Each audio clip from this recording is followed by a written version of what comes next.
If your clear coat looks like orange skin, this video will change the game for you. I'm showing you the exact trick to eliminate orange peel instantly.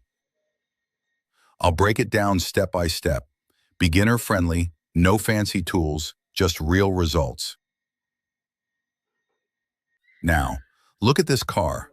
This Mercedes-Benz A200 has just been finished, and the results are clear. No texture, no orange peel, just a clean, smooth mirror-like finish. Stick around because I'll show you exactly how we got it done. The question you might be asking yourself, what is orange peel? So, what exactly is orange peel? It's that bumpy, uneven texture that shows up when your clear coat doesn't lay down smooth. It's usually caused by spraying too dry, not enough overlap, or poor gun setup. But don't worry, I'll show you how to fix it and how to prevent it before it even starts. We're going to sand the surface properly. I'm using P1500 followed by P2000, just enough to level the peel without cutting through the base coat. Here's a tip, keep your sanding even. Don't put too much pressure on the edges, they'll burn fast. And avoid skipping grits, you'll leave deep scratches that'll show through the clear. Make sure your surface is clean and dry before you spray. Any residue or dust will trap under the clear and ruin your finish. All right, the car was fully masked and ready. But before we started spraying, there were a few crucial steps we had to take, and skipping any of them could have ruined the final result. First, we made sure the surface was completely clean. We used a wax and grease remover to wipe down every panel we were spraying. That helped remove fingerprints, oils, and any contaminants that could have caused fish eyes or adhesion issues in the clear. Next, we blew off the entire area with compressed air, especially those tricky areas like door gaps and around the lights where dust loves to hide. Now that our paint was fully mixed and ready, we went ahead and started spraying the car. The spray gun was set about 6 to 8 inches from the surface, and we kept a steady, even pace. No sudden stops or jerky movements. We made sure to overlap each pass by roughly 70% to avoid striping or uneven coverage. The first coat was just a light tack coat. We weren't looking for full color yet. It was all about getting the paint to sit evenly on the surface and create a grip for the next layers. This coat was all about giving the next ones something to hold on to. We watched how the light hit the surface while spraying. If any dry spots or light patches showed up, we adjusted our overlap slightly, always watching the fan pattern as it laid down. You could feel it, the rhythm of the gun, the soft sound of the mist, and how the paint started to settle into the surface. On corners and curves, we feathered in lightly. Never dwell too long or you'll get a run. After the light coat was complete, we gave the whole panel a quick visual check, moved the light around, and made sure the coverage looked even across every angle. As you can see, man, the results are speaking for themselves. You can't even lie. Look at how rich that paint is looking right now. It's smooth, consistent, and it laid down exactly how we wanted it to. No dry patches, no striping, just that clean, even base. So now, we're going to let it flash off properly. Give it around 10 to 15 minutes, depending on your room temperature and airflow. Now, here's where people make mistakes. We need to clean the surface carefully. And the tool for that is the tack cloth. That's what it's called.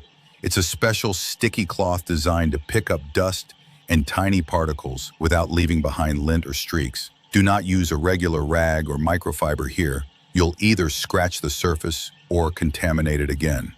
So once the paint has fully flashed off, and I mean fully, no wet spots, no soft hatches, we go in lightly with the tack cloth.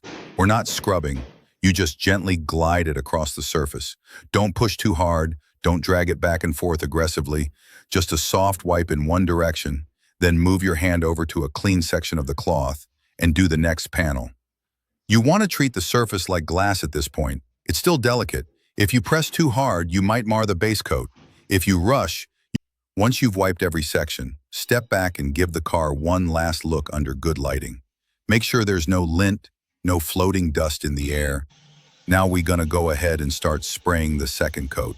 This coat was all about coverage. We were building up the color now, making it solid and uniform across the entire car. We started back where we began, panel by panel, keeping the gun about 6 to 8 inches from the surface. This time, we moved just a little slower to get that nice wet finish without overloading the paint. You want the paint to lay flat and smooth, not run or sag. That balance is everything. We kept the overlap tight, about 70%, just like before, and made sure our fan pattern was even. Every stroke had to flow into the next. If we noticed any dry edges or light patches, we corrected it on the spot, always checking the panel from different angles under the light. One thing we paid close attention to was trigger control, not hammering the trigger at the start or letting go too early at the end of a pass. That's how you avoid those heavy spots or paint tails at the beginning or end of your strokes. We also stayed super aware of the air pressure. If the pressure drops midway, the paint can start atomizing unevenly. That leads to orange peel or uneven coverage. So we check the regulator before every section. Now, for the tricky areas, like door edges, handles, mirror bases, we gave them a light mist before doing the full panel. That way we didn't flood those small sections when we came back with the full pass. And we avoided going back over spots that were already flashing off. That's a big mistake. If you touch it again too soon, it'll lift or create texture in the finish. So we kept it moving, wet edge to wet edge, smooth and controlled. By the end of the second coat, the color really started to pop. It was even, clean, and had a soft satin look, exactly what we wanted at this stage. Now we let it flash off again before deciding if we needed a third coat or if we had full coverage. Now we check the car and we're happy with the coverage. We don't need a third pass. So we just went ahead and mixed our clear coat, following the manufacturer's ratio exactly. Once it was fully stirred and filtered, we got ready to spray our first pass of clear, also known as the face coat or tack coat. This first coat isn't meant to be thick or glossy. It's just a light, controlled layer to start building up the clear. We kept our spray gun at the same distance as before, about 6 to 8 inches from the panel, and made smooth, even passes. This coat needs to land soft, not dry, not wet, just that light mist that gives the next layer something to grip onto. We overlapped our passes about 70%, making sure the clear was hitting the panel evenly without overloading any section. On corners and edges, we were extra careful not to build too much. Clear coat can run fast if you're not paying attention. After laying down that first coat, we checked the panels under the light.